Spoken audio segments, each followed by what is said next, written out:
in a sense, it's like Barbie, the moment she says the word death, she's like dancing at a party, and then she's like, have you guys ever thought about death? And then there's like a massive like, oof. It's like, whoa, what has just happened here? And they all like, they just freeze at the thought of death. And I just thought that's actually Christopher West's point. He caught that point at the beginning, and he was like, that's exactly us. That's our humanity. We don't want to talk about death. We don't want to talk about, like, what is next? What am I living for? We don't want to ask these questions. We just want to go with it and have fun. And everything's fantastic, And it's the moment when she asked that question, have you ever thought about death? It's like all of a sudden, it's like she bit from the apple, and her eyes have become awakened, and she's now conscious of everything being finite.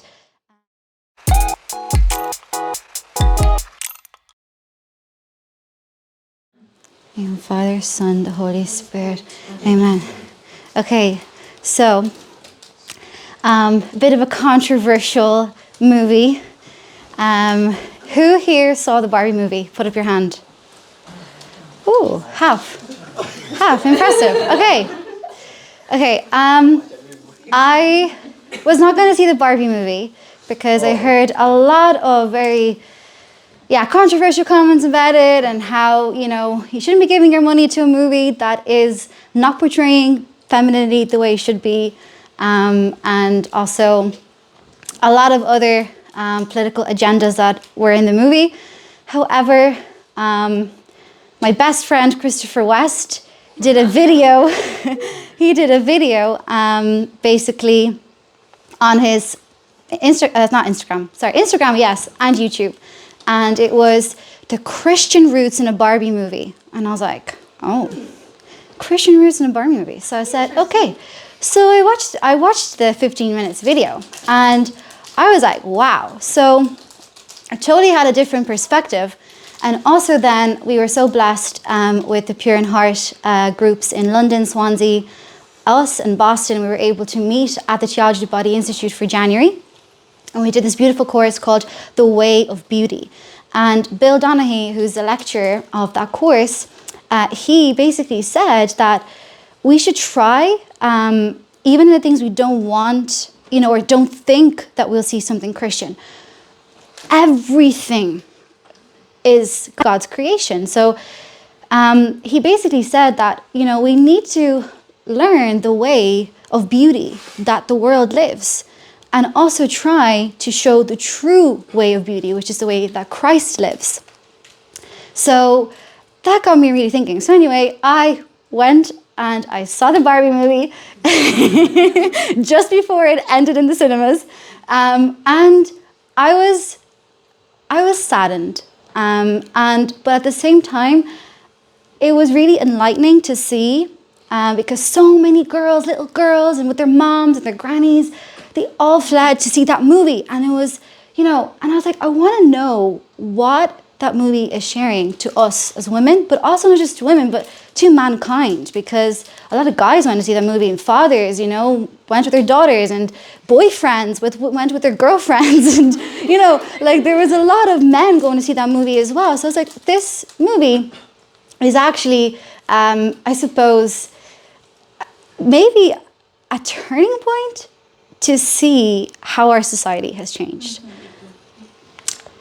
Okay, so this is a little bit not so clear, but anyway, I'll try to read it out. So it's saying that there is Barbie world and there's a real world. So I just want to kind of bring that into perspective. So in reality, they're actually two imperfect worlds. Neither world is perfect.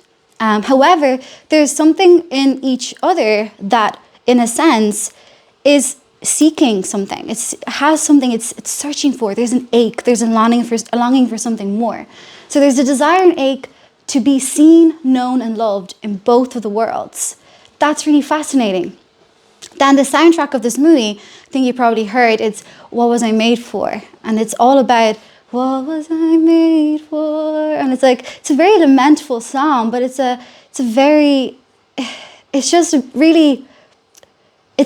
kind of literally highlighting this identity crisis that we're in right now.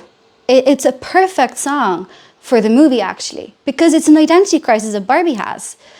So basically, it is a very confused movie because you're kind of coming out, okay, the message from the director, I'll show you a little clip from the director. She actually went to Catholic school and she's a baptized Catholic. And so she was actually inspired, and she says this in one of her interviews, that she was inspired from her Catholic education, that she remembers that there's, this Garden of Eden.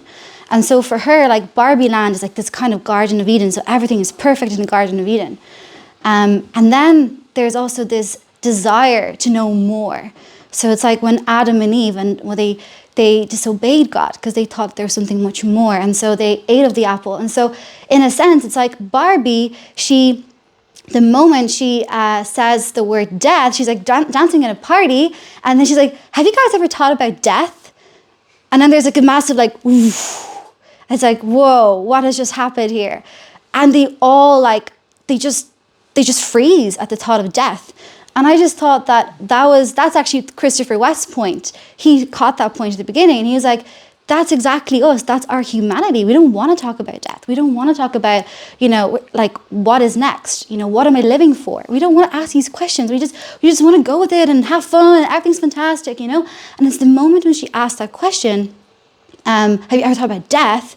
It's like all of a sudden, it's like she bit from the apple, and her eyes have become awakened, and she's now conscious of everything being finite, and everything is temporal. And then she wakes up and she's like, oh my goodness, like her feet go flat, and then she notices like she has wrinkles on her face, and then she knows she has cellulite. She's like, oh my goodness, what's going on? So there's this realization of like, oh my days, what's going on? I need to fix this. But everything was perfect. Everything was perfect in the Barbie world up until she asked herself that question, did you ever think about dying?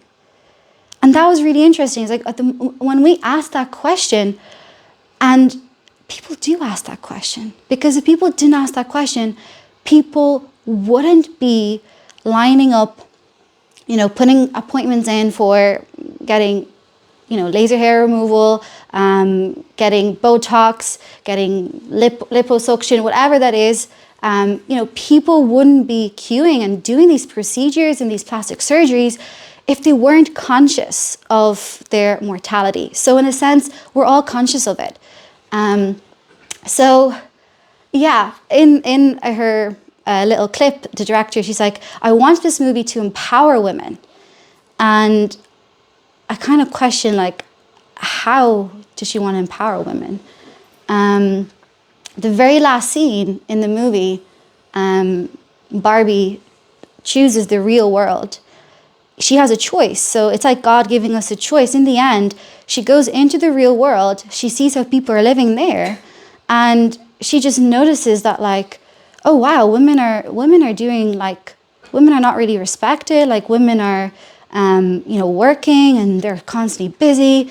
And then she's seeing how the men, are also disrespecting women. And she's like, Ken doesn't disrespect me in Barbie world. Ken is super nice to me. Ken is always there for her in Barbie world. And he's actually a really beautiful, you can look at it from this lens, that he's actually a really good example of masculinity. Now, some people be like, no, not at all. But he actually is. And you'll see like a scene that I'll show you a little clip that he actually opens up his heart. But unfortunately, they make it into a parody. Like, they kind of laugh at that and make that kind of like, oh, poor Ken, when actually that's how we're made to be. And it was just interesting that she had these different themes.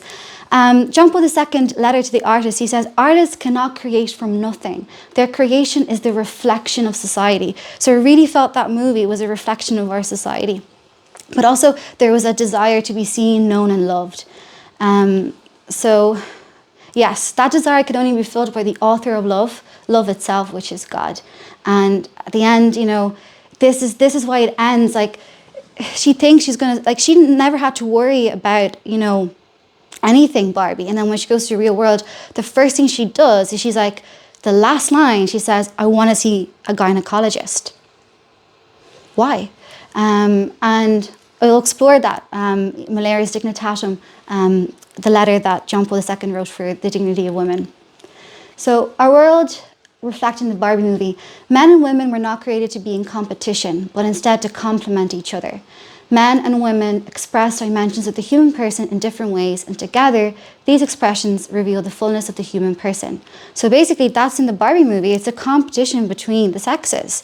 And consequences of original sin for the relationship between men and women. So that consequence, the harmony in which Adam and Eve, had found themselves is now destroyed. And that's clear.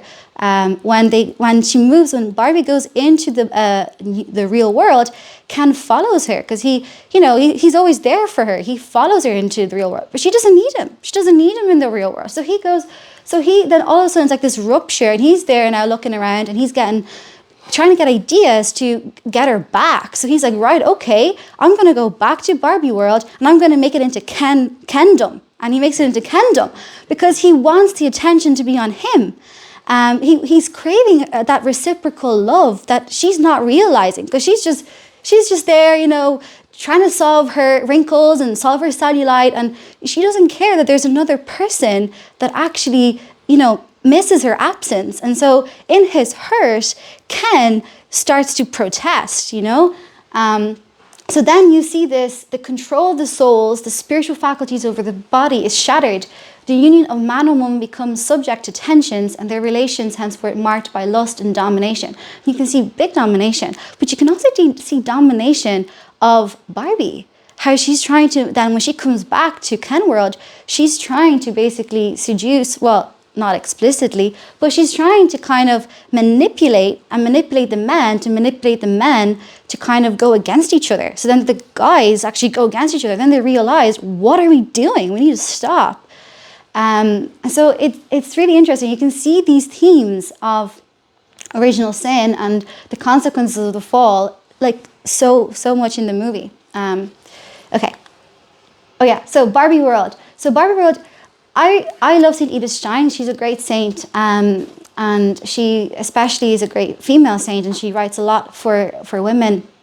And I really think that this is what the director, and please pray for her, I think this is what she wanted. She wanted to convey a message that a woman naturally seeks to embrace that which is living, personal, and whole. And that's in a way, Barbie, that, she, in a sense, can choose, like she can be a nurse, she can be a teacher, she can be a stay-at-home mom, she can just be a girl being in roller skates. So like she's trying to just be herself, like trying to embrace her femininity in carrying, nurturing roles in society. And that's evident in the Barbie world. Women can be anything, loved, cherished, and appreciated. That's exactly Barbie world. She wants to convey that they are loved, they are cherished, they are appreciated. Everything's all about the woman. It's all about the Barbie. Then obviously when the word death comes in, explanation.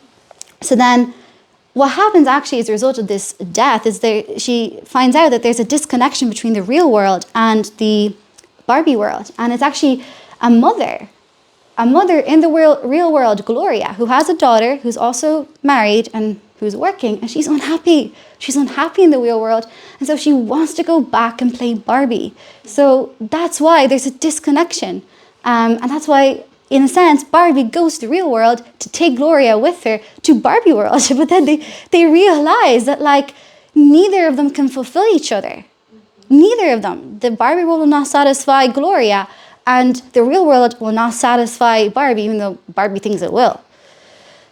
Barbie leaves the Garden of Eden, Barbie land, in search of remedy once she questions her identity, aka regains consciousness.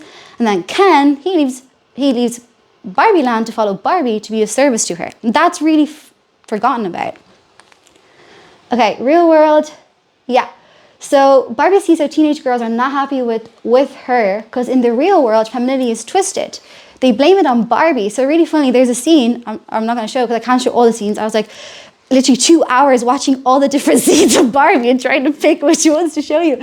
But it's really interesting that like the teenage girls are sitting in there like outside like on a lunch break. And so if they're blaming femininity, like they're saying that it's all Barbie's fault. Barbie, you created these false expectations on women and blah, blah, blah. Why Gloria, the mom, a married working woman is so unhappy and wants to go back to playing Barbie? That's a very interesting question. Barbie wants to go back to Barbie land. She misses it. So she realizes like she actually wants to go back to her home. She wants to go back because she realizes like actually the real world is a bit chaotic. She brings Gloria, and her daughter Sasha to show her its glory, the glory of Barbie land. But then Ken desires to be seen, known and loved, and Barbie is oblivious to that. Barbie hurt Ken by taking him for granted. The real world teaches Ken vengeance, but all he desires is to be with Barbie and have her back. And Barbie thinks she finds her identity in the real world, so makes a free choice to go back. So she thinks her identity is by having all the choices. Okay, now let's go into John Paul II, just really quickly. So we just saw two scenes. One scene where Gloria is basically sharing her angst and the brokenness, the world's brokenness. And then we saw Ken, who understands the law of the gift, but Barbie doesn't. So John Paul II says, man cannot fully find himself except through a sincere gift of himself. So Ken says, I only exist within the warmth of your gaze. That's so profound. And that's what every girl is searching for. It's like she desires to be seen, known, and loved. And as a man, he also desires that reciprocated to him. And something that Gloria mentioned in her outburst, her rant, she was saying that, women have to, get attention. Like they have to do this for attention. And I remember there was a retreat, and there was a girl in the retreat, and she asked this question. She says, all my friends are throwing themselves at guys. When can I do so? Like when should I not? And she was answered, and the answer was, it is not a woman's duty to earn love. A woman's duty is to receive love. So that's how our world has it wrong. And men know this, but women also impede that from happening. We put up walls, and guys then put up walls as well. And, we don't help each other. We actually go against each other.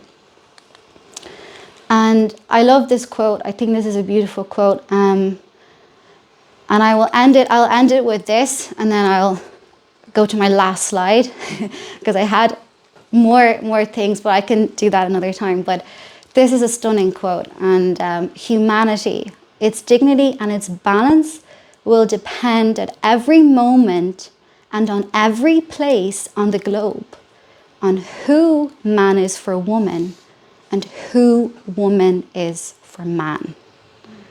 Boom. Every single moment, like, who is she for him and who is he for her? How do we relate to each other? How does a man see a woman? How does a woman see a man? And that goes back to who we are created in the image and likeness of God, reclaiming our authentic femininity and masculinity. So anyway, I won't do this because there's a lot related to the Tatum. Some beautiful quotes. I'll do that again another time. God has assigned a duty to every man, the dignity of every woman. Femininity, all these beautiful. I'll do part 2. Just because it's coming up to Mother's Day this weekend, I'm going to read these last few quotes, just to show the importance of womanhood, which Barbie unfortunately really missed. And I'm very sad for all the girls that went to see it, including me. The most important person on earth is a mother. She has built something more magnificent than any cathedral, a dwelling for an immortal soul. And, if we wrestle with that, If you wrestle with that and you think, what about fatherhood? Fatherhood's amazing as well. Of course it is. We need dads to have moms, and we need moms to dads. But it's so important that we understand that, going just one back a slide, that God dwelt in a womb of a woman. This is holy ground. Every single woman has a womb. And that is almost like a tabernacle, because it holds a soul, an eternal soul. And then that's my last slide. Thank you to our mothers. The loveliest masterpiece of the heart of God is the heart of a mother, St. Teresa of Lisieux. I love that quote. In a world that does not value or protect mothers and motherhood, we do. And Jesus' church, his bride, so we are the bride, and the church is always female, will triumph, and the gates of hell will not prevail. Amen. So, thank you.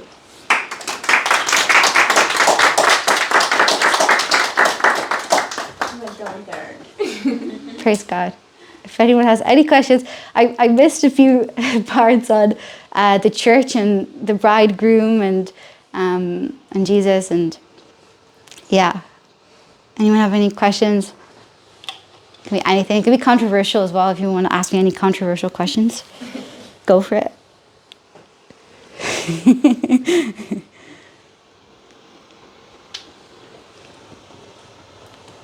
No? We're all speechless. Now we want to watch the movie. You want to watch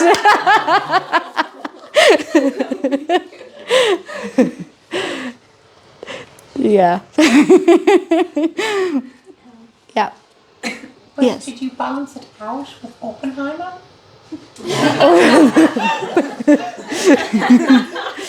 And even bonus points if you did the double header of Barbie and Oppenheimer on the same day. No, I definitely didn't. No. No, I didn't see that movie. I didn't. No. I didn't get as much views or as much like hype as the Barbie did. The Barbie got so much hype. Even the shops like all had these like Barbie stuff, and like the sales and Barbie things all went up. Like everything went up, and it's like crazy. Yeah. So yeah, but yeah, I did. Next time I'll show you more about the what's called Malaria signatatum and all that, because that is also really beautiful. So yeah, that's actually quite a nice quote. The greatest glory of a woman is her sincerity and love, and the greatest glory of a man is his strength to protect and provide for his family. That's nice. If it's too, I don't know. I try to balance it out, but I don't know. It's hard to balance it. The both, but I think we got the picture.